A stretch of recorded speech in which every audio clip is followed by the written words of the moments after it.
It's too precise to be natural, and it is the same interval every time. And it isn't coming from another ship. It almost looks like it's impatient. It's coming from the moon. There's nothing down there but rock, dust, and things sensible people leave buried. Which explains why we're interested. So we're going? Obviously. That crater has no registered structures. No registered tunnels either, but the subsurface density is wrong. Something down there is hollow. Then somebody worked very hard to keep one off the map. Captain, the interval just changed. I dislike mysteries that notice us. Then whatever is sending it knows we're listening. Source is directly beneath the crater floor. Nearly 2 kilometers down.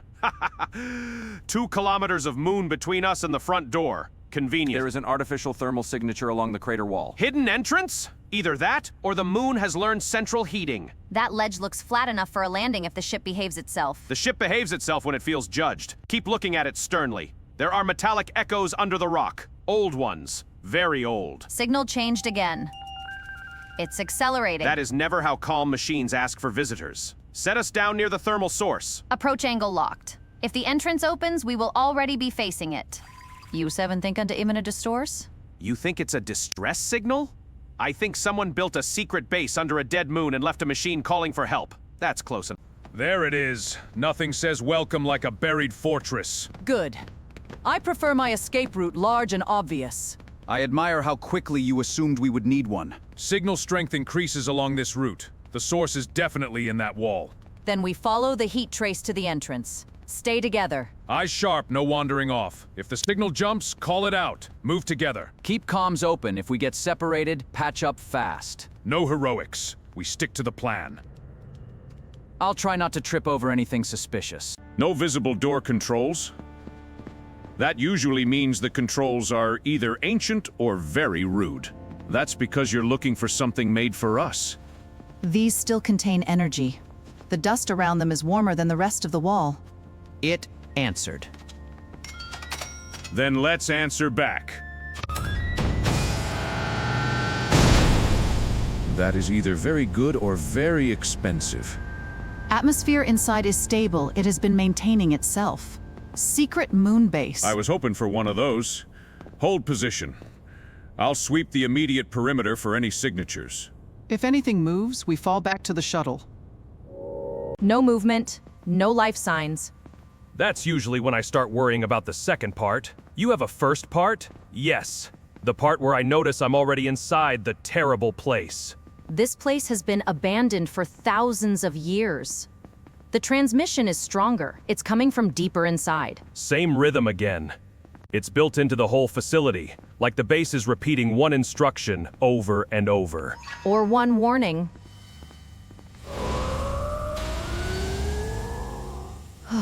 That was stronger than the last one. And apparently something downstairs just rolled over in its sleep. Let's find out what. Keep comms open, no sudden moves. Stay close and watch each other's steps. This wasn't a colony. There are not any habitation sectors or agriculture. Almost the entire base is power distribution. So nobody built this place to live here. They built it to stand watch. So what needed this much power? Containment system. All of this just to keep one thing in one place? That is the sort of sentence that usually improves right before it gets worse. For what? Something big. Whatever they contained, the system is failing. Then the signal wasn't calling us here to explore. It was calling for repairs. Repairs? Whoever left it like this must have trusted someone else with the job. Or they ran out of time. Either way, we fix it now. They called it the solar shade. Sounds cheerful. A living cloud of cosmic dust. It feeds on concentrated light. I officially dislike anything that eats sunshine. These machines keep it dormant by surrounding it with controlled glowing beacons. And if they stop? And if they stop? It follows the strongest light source it can sense. The sun. And it is already reacting to reduced beacon output. If it reaches the sun, it could spread across the system and block its light. Then we keep it asleep. If the beacons fail entirely, this whole system becomes a warning flare. We can't let that happen. I will keep an eye on the power conduits. If something gives, I will hear it before it finds us. All three have to pulse together. That's what the signal is. The rhythm we've been following. A synchronization pulse. The base has been broadcasting it because the beacons stopped answering. The shade is becoming active. No one negate, slowly, but definitely. Can it hear the beacons failing? If it feeds on light, it can probably feel the dark growing around it. How slowly? Not slowly enough. Beacon 1 is close. Beacon 2 is beyond the power relay. Beacon 3 is directly above the containment vault. If the relay collapses, the third route may vanish with it. We start with the nearest and work outward. And we do it before the moon decides to hatch. Once they're running, I can synchronize them from here. Then let's go. Turn the lights back on. Found the problem. Conduit separated from the main feed. Can we reconnect it? If somebody gives me 10 quiet seconds. Naturally.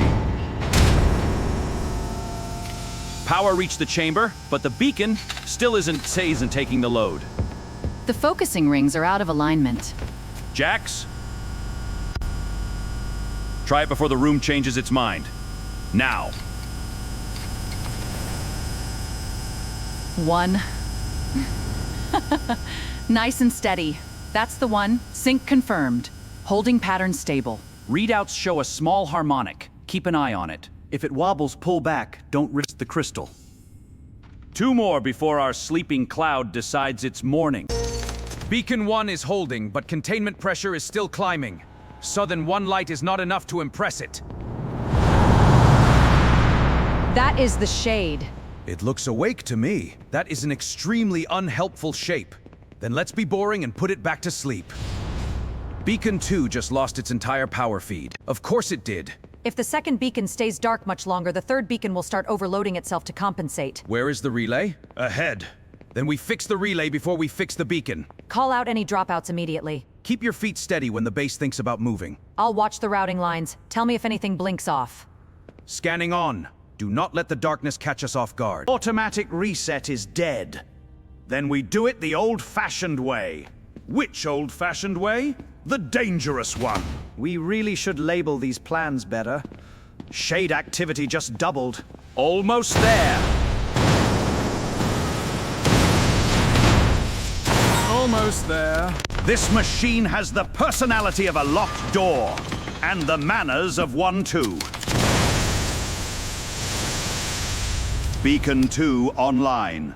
Route to Beacon 3 is still open, for now. Containment is slowing, but it isn't reversing. Beacon 3. Directly over the shade. Naturally. Come on, we've already annoyed it. We might as well finish the job. The beacon works, but the timing system is corrupted.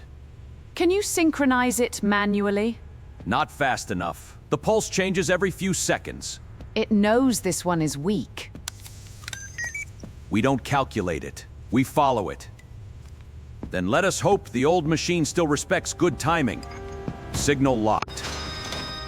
It is accelerating. Astro. I see it. Now. Hold the rhythm steady. If we drift, it will wake again. I'm watching the timing, locked and stable. That's one for the books, eh? Keep your eyes open until we've cleared the vault. Activity is dropping. All 3 beacons synchronized. Containment is stable. So the galaxy isn't freezing today? Not today. I'll put that in the win column. It wasn't a distress call. No. It was a heartbeat. A machine keeping watch long after its builders were gone. And somebody left it beating for thousands of years, hoping eventually someone would hear it. Can we leave before something else wakes up? Excellent plan. What if there's treasure? Then it can stay mysteriously undiscovered.